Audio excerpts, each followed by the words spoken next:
My name is Casey Jones II. I'm here with a bar breakdown. Cool. All right, I'm gonna just keep doing the rest. All right, so first and foremost, a disclaimer. I normally don't like to make these types of videos. I don't like to feel like I'm assigning a meaning or like a certain type of analysis to the audience. However, anytime I write something that I think is dope, I call up my buddies. I'm like always breaking down the bars to them, at least the way that I wrote it and the way that I interpret it. So this is just me spreading that to the general audience outside of Alex, Michael, Caleb, Bowie, Dante. So I just wanted to give this to y'all as well. And I got smoke for any rapper can't get caught up on the back foot. Like, how the fuck would that look? I'm not saying anything crazy here. Like, I'm always gonna be over prepared because I don't want to be caught on the defensive. And I'm done with switching code, but all the ways I'm spitting game shit. I could write the MacBook. Switching code almost like in terms of I'm some computer whiz, like Wade on Kim Possible. Basically, I'm coming from Gainesville, Florida. People already up here have already told me I speak Southern. I don't hear it, but that's what people say. I'm not going to be switching code or trying to sound like a New Yorker or try to be a New Yorker just to fit in. But damn, all the ways I'm spitting game, all the ways I'm flirting, you know, all the ways I'm whoop-de-whoop. I'm not gonna say I'm doing all that, you know, niggas just trying to sound cool. But all the ways I'm spitting game shit, I could write the MacBook. The way I spit game, I spit it so fluently, I could write the book on Mackin'. Aiming at your apple, get your cap took, blow. Still running along with that motif. Your apple in terms of your head. Apple, MacBook, code, all those things are supposed to relate. Steve Jobs' wardrobe, protect your neck is critical. Steve Jobs, notorious for always wearing the turtleneck. You gotta rock with Steve Jobs rock around me, cause I'm coming at your neck. Give a fuck about the trends, cause if I spit it, that's the style. If I'm with them, that's the crowd. If I hit it, she's the it girl. Know that this is a sick world, but it's money make that bitch twirl. Nothing to be said there, really just sounding cool. Who can flip the flow the way that Casey could do this shit? High shooters no one remembers, like who was Vujacic? Sasha Vujacic used to play for the Lakers. He won a championship, might have even won two. Nobody really remembers the nigga. I'm a Kobe Bryant fan till death, so I knew almost everybody on that roster, but yes. Vile venomous style seeping into my newer shit. Wish I could leak it to you, but speaking truthful, I'm too convinced. Seeping into my newer shit. Obviously double entendre, so the things that I have to come, it's disgusting, but also manure shit, like cow manure shit, you know, kind of redundant, but they ain't ready for the new era. NY fitted like a draft pick. Giant was Goliath to Leviathan, I'm that big. So basically, if you go to look at any NFL draft, if it's a first round draft pick, people walk on stage, they shake Roger Goodell's hand, and they have on their new era fitted cap. With that being said, I almost feel like, okay, like I'm drafted to New York on some type shit. That's the feeling at least that I'm trying to get across there. Also, people aren't ready for my new era, the new era that Casey is gonna be moving into in terms of the new visuals, the new projects, the new collaborations, something that people are not exactly prepared for. And I'm gonna catch them by storm, bang. Giant was Goliath to Leviathan, I'm that big. So now I'm still running kind of with the sports and the draft pick motif. Obviously, we're in New York. The people who play here, obviously the Giants and the Jets. I chose to just go with the Giants for this example because I could make some clever puns with it. But what is Goliath to Leviathan? I'm comparing myself to not just like a giant, you know what I'm saying? Because that's scary, but what's a giant to a huge mystical creature? I'm more so likening myself to Leviathan. Balling out in fabulous forms, replace norms, I'm magic. This is the fun one for me. I don't know how many of y'all are watching Winning Time or how many of y'all just are Los Angeles Lakers fans from back in the day, but when Magic Johnson got to the team, they were the Showtime Lakers. Yo, my eyes hurt from like squinting. They were playing in the fabulous form in Inglewood. What I'm saying here is I'm in fabulous form myself, like I'm in tip-top shape, so that's a double entendre there. Fabulous form, fabulous form. We'll have like a little graphic like form.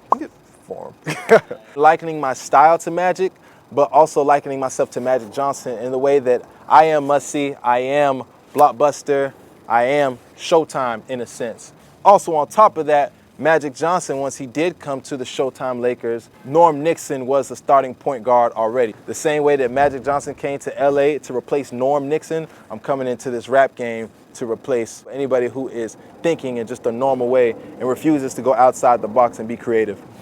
Niggas tried to hit me but missed me like it was D&D. If you have your phone on D&D, somebody's trying to call you, which is they're trying to hit your line or they're trying to hit you. Basically, they miss me as though I couldn't even like pick up the phone. So double entendre there. Now the crew talk about shooting like it was TNT.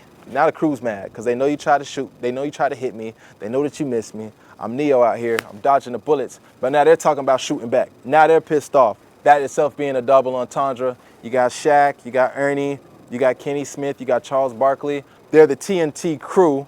They're always talking about what's happening with the game. Obviously, talking about shooting, talking about who's shooting well, all that good stuff. So, lover, not a fighter, I got no issue with being me, but I ain't here to play, I'm bending that way, DMP. I'm obviously here in Brooklyn, where Ben Simmons plays for the Brooklyn Nets.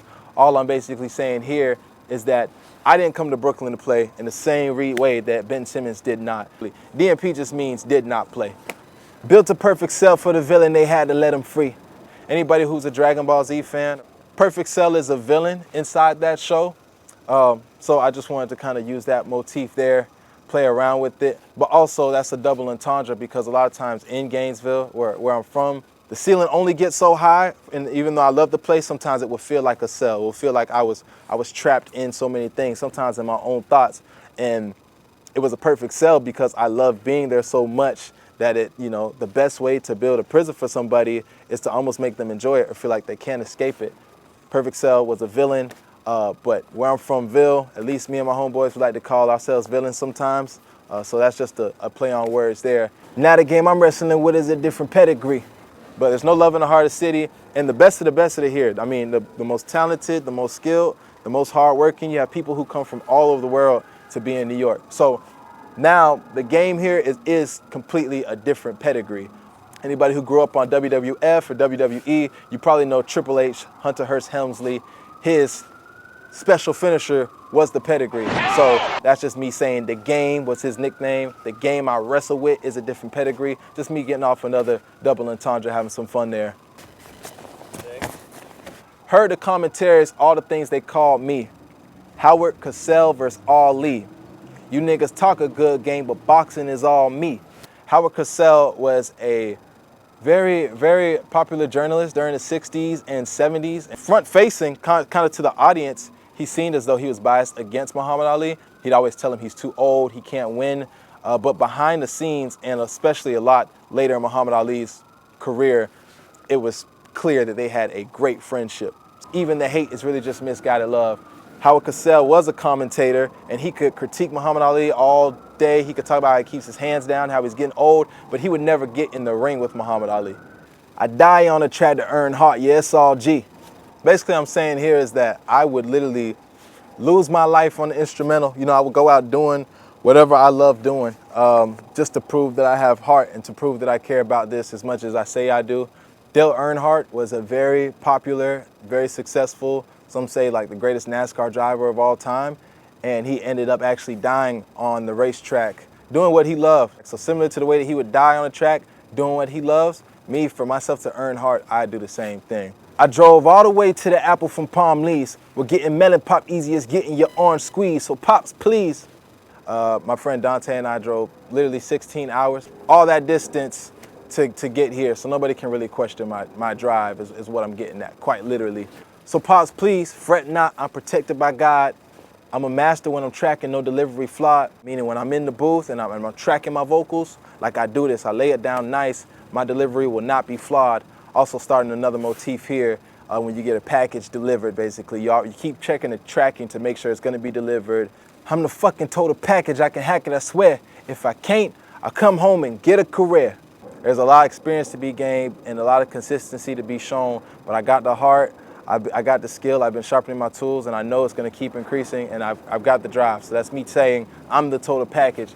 I can hack it, I swear. If I can't, I'll come home and get a career. Simple. I don't really need to break that down. This is not the part where I disappear, succumb to fear. Before I lay dormant inside the villa, I would struggle here. Ma, you got nothing to fear. I ain't sure heavy record get burned. The second that my record get turned, there ain't nothing to explain there. Simple as I say it. A nigga feel like 9-8 cold. Why the fuck you think I got to go 10 the fro? So 98 was the year that Kobe was in the All-Star game, starting to get significant minutes, starting to break out of the mold that was there for him and started to become a superstar. You see, I'm Bean in every way, except I never fade away. Kobe Bryant's middle name and his nickname was Bean, so that's all I'm referring to there. I'll never fade away, basically saying that that was his signature shot that he would pull off on the court, a nice little post fadeaway. But in that same way, I won't fade away, as in I won't fade back from the spotlight now that I'm trying to put myself there. That's all I got for y'all today. We'll talk again on Labor Day. So that part right there basically means that